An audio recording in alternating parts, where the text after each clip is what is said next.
President Trump just removes some sanctions, some Russian sanctions. And we're going to talk about that. I'll explain what they were, why they happened, and you'll have a full picture of this before we're done. But first, I want to start with this because this morning, and this is just a quick recap as the first story, this morning, Russia hit Ukraine with the most drones and missiles of the entire war. I'm not assuming that everybody saw that video this morning. Russia launched 537 missiles and drones at Ukrainian civilians, which is every one of those is a war crime. Ukrainian pilot, his name was Ustimenko, paid with his life. He shot down 7, and then his plane was hit, and he went down. I think it's the first time F-16 was shot down in combat. Another one had failed somewhere along the way, if I recall correctly. First one in combat. He guided the plane out of a populated area, but he couldn't eject in time.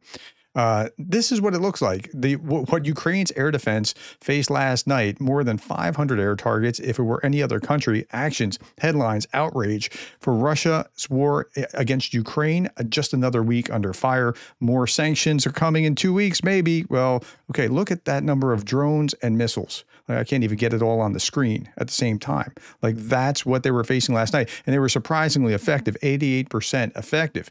Still means things got through, like the ballistic missiles, which do the most damage. And again, if you want to see more about that, this is the largest attack of the war. Go back to my very last video and you'll see that there.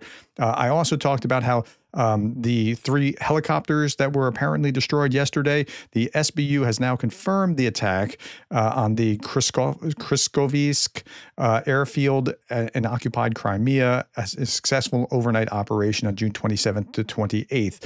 And so I reported on that, said it was not confirmed. It does seem now to be confirmed. Okay.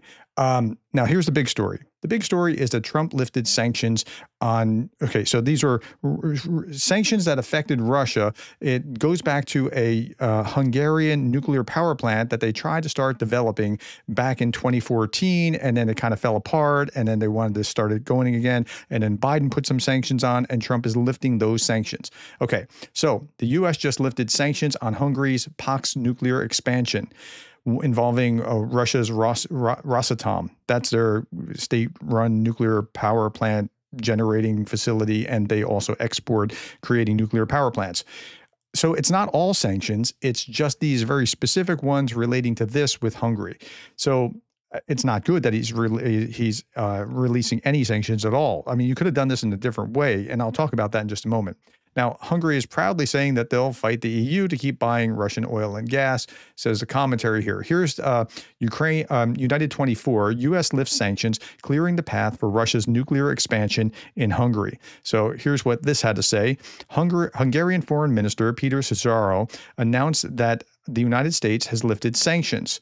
Quote, in light of the fact that there is now a president in Washington who considers Hungary a friend, the American government has lifted sanctions related to investments in the Pax nuclear power plant, Szijjártó said.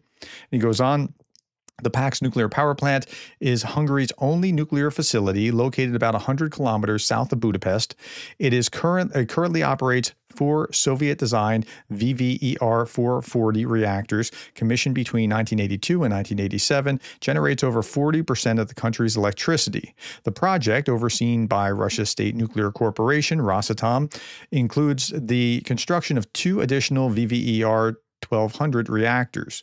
I don't know exactly what that means, but I'm just reporting what's here. The contract for the project was signed in 2014. Now, this is what's interesting about it. So this happened a long time ago where they started working on this, 2014, shortly after Russia's annexation of Crimea. The majority of the financing comes from a Russian state loan.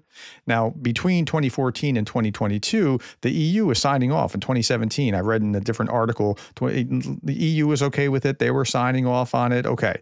Despite Russia's full-scale invasion of Ukraine in 2022, Hungary has maintained its commitment to the project. In August of 2022, the Hungarian government issued a construction permit for POX-2, and in 2023, Rosatom CEO visited Budapest to discuss further steps with Hungarian officials.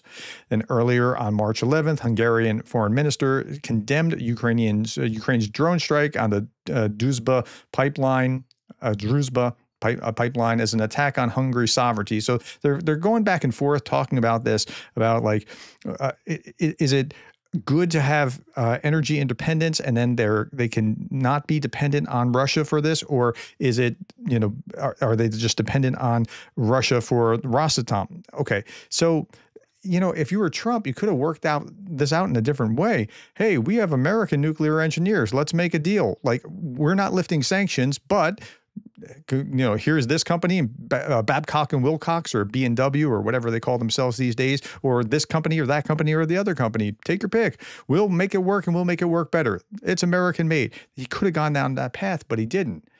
Here's a little bit more context from the Kyiv Independent. Just two more paragraphs. The anti-Russian sanctions were imposed by former U.S. President Joe Biden's administration. The U.S. has not reacted to Zajaro's comments so far. Now, these sanctions only applied to financing from Russia, so these banks couldn't operate, and then Rosatom couldn't do the thing, and then it kind of fell apart. So if these sanctions are still in place, like, you could have had European or American funding for it as well, but Trump just decided to lift the sanctions instead, which just seems like just a bad look. And I'll tell you why it's a bad look in a second. Since returning to the Oval Office in 2025, U.S. President Donald Trump has tried to push Russia and Ukraine into peace talks to end the war at all costs, and has not yet imposed additional sanctions on Russia for the ongoing war against Ukraine. So you're not adding sanctions. You're taking some sanctions. It's only a few, but you're taking some sanctions away.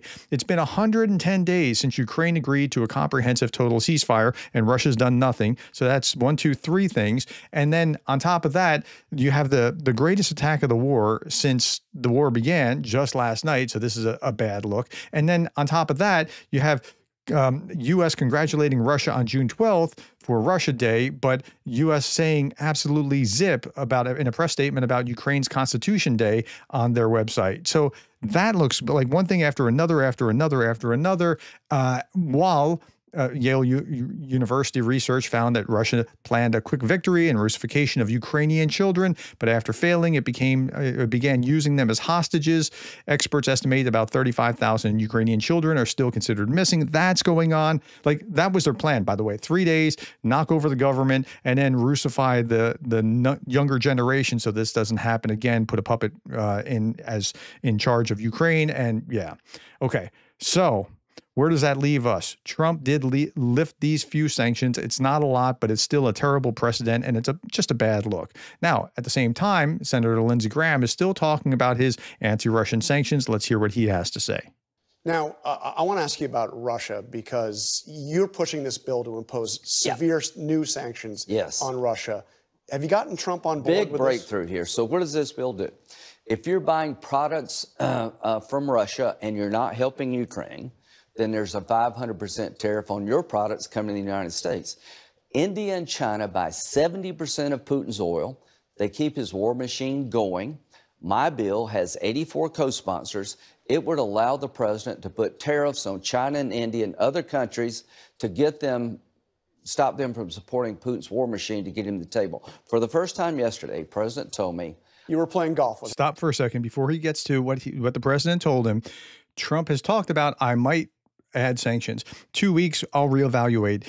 But he hasn't added sanctions for 110 days, and he's taken off a few sanctions just now with Rosatom, related to the banks through Rosatom and the Hungarian nuclear power plant. So it just looks very terrible. And again, Graham has done a good job here getting 84 co-sponsors, and let's see what happens. But will Trump do it? Now, let's hear what Graham has to say. Yeah, I was playing golf with him. He says, it's time to move your bill. There's a waiver in the bill, Mr. President. You're in charge of whether or not it's to be implemented. But we're going to give President Trump So did you catch how that works? So the bill is, they pass the bill, the sanctions are there, and then Trump ultimately controls at any time he wants to add those sanctions, he can do it. Will he actually do it? I have no idea. So it's all up in the air still, even if they pass it. Tool in the toolbox he doesn't have today. After the July break, we're going to pass a bill that would allow the president. He's going to sign it. Yeah, I think we're in good shape. But he has a waiver. It's up to him how to impose it. But we're trying to get Putin to the table. Okay, so that's a good idea to try to get Putin to the table. But the waiver, that still leaves Trump with that 2 weeks wiggle room. Okay. Meanwhile, Peskov's not happy about it. Pushing Russia to the negotiating table is only possible through logic and arguments. It is impossible to push Russia through pressure or force. And he goes on here saying that pushing Russia to the negotiating table is only possible this way. And it's going to have a recoil. That's how he talks about it here. There's going to be a recoil effect. Okay, so they don't like it. The translation, Russia's terrified of more sanctions. Make it happen, Europe. Put them out of their misery. Kremlin says Europe will feel the recoil from its illegal sanctions on Russia. They really don't like it. Here's Sputnik talking about Senator Graham's bill. This isn't a flattering little thread either. So, okay. And Germany gets it. Merz figured it out after what Schultz did, and it would kind of backfired a year and a half ago. I don't know, maybe 2 years ago. But Trump seems to be going down the Schultz path. Germany, not so much. Or Merz, not so much. German Chancellor Friedrich Merz said he is not planning to speak with Putin, citing past contacts that only led to more Russian bombings, like attacks on hospitals after calls with Orban and Schultz. If that's the outcome, I'll pass. That's right. Putin just senses the weakness. Okay, last big story. Ukraine is officially withdrawing from the Ottawa Convention banning anti-personnel mines. President Zelensky signed a decree denouncing, I don't know if that's the right word, removing himself from the Ottawa Convention, the international treaty that prohibits the production, use, and transfer of anti-personnel mines. Now, I understand when they signed on, like, it was a big thing, like, let's keep people safe and not use this, but it's been required because of the war. The possibility of exiting the convention had been discussed behind closed doors since 2023, but has now been formalized. They didn't want to do it because, they didn't want to cede moral high ground, right? But Anton Gerashenko talking about this. This decision has long been demanded by the reality of war. Russia is widely using mines against Ukrainian soldiers and civilians. And, if you think about this is what the battlefield looks like. These are the Ukrainian lines. Here are the Russians and how they're pushing through. If there was a row of landmines through here, it would be just like summer of 2023, where the Russians could not, or they set up these landmines and these rows of entrenchments and fortifications, and the Ukrainians just couldn't pass. It just would not work. And so yeah. Okay. At any rate, last thing, Darth Putin, two things that have killed the most Ukrainians are empty threats from the West and explosive munitions from Russia. I'm afraid that's true. All right, my friends, tell me what you thought about that. Put that in the comments below. Thank you for hitting the like button so that this video spreads. Thank you for the time, the likes, the shares, the subscribes, and thank you for being the kind of person that cares about Ukraine.